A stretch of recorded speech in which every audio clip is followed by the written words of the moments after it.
Brad Williams, XL Prime. Briefly, the nominal interest rate on a bond is the promised amount of money you receive per unit you lend. The real rate of return is defined as the nominal interest rate you earn corrected for the change in the purchasing power of money. For example, if you earn a nominal interest rate of 8% per year and the rate of inflation is 5%, then the real rate of return is 8 minus 5 equals 3%. Well, that's almost close. The real rate is actually 108 divided by 103 equals 2.875. What's the 108? That's the 8% you earn on your money. 1.03% would be the real rate of return, which is equal to 2.875. That is your earnings minus inflation, which is 2.875. Or in other words, a problem we face, and that is if your paycheck is only increasing 5% a year, but the real cost of living is 8% per year, you can see there's a 3% shrinkage. What does that mean? The general formula relating the real rate of interest to the nominal rate of interest, rate of inflation is 1 plus real interest rate equals 1 plus nominal rate minus 1 plus rate of inflation, or real interest rate is equal to nominal interest rate minus the rate of inflation divided by 1 plus the rate of inflation. And that's what we have here.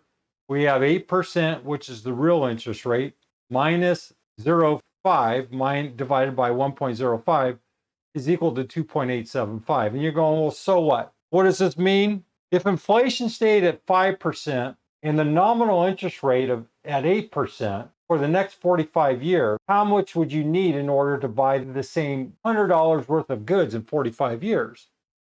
In other words, when you borrow money, you're paying a nominal rate because a lender is taking into account this inflation. Now, your boss may not be this savvy and he's not going to pay you the nominal increase in terms of salary. So you can see from time to time, there's a huge discrepancy between what we call the nominal rate of return, the rate of inflation, and real interest rate. So here's an example. Here's how you derive this 355.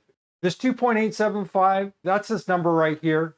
If it grows each year, this is your loss in purchasing power. If your salaries are increasing 5%, the cost of living really is 8%, here's your loss. And over a 45-year period, that equates to $355. That means that dollar cup of coffee today is going to cost you $3.55. You're only earning 5% increase, and there's an actual 8% increase. You can see the net effect is $355, and that's derived by taking 1 plus this 2.875 compounded for 45 years, which is equal to 355. That computation is shown here. You can use the future value function within Excel to derive this number, and we can go up here and we can go, well, the rate 2.875, the number of periods 45. The payment, we're not going to show, but here we just used 100. You could use $1, but use 100. That will display the impact. That's the effect of inflation. You can also derive it by looking at the real rate of return, which is 3192, the price level at 5% for 45 years, and then you can derive 3192 divided by this price level, which is the same. Brad Williams, XL Prime. Thanks for watching.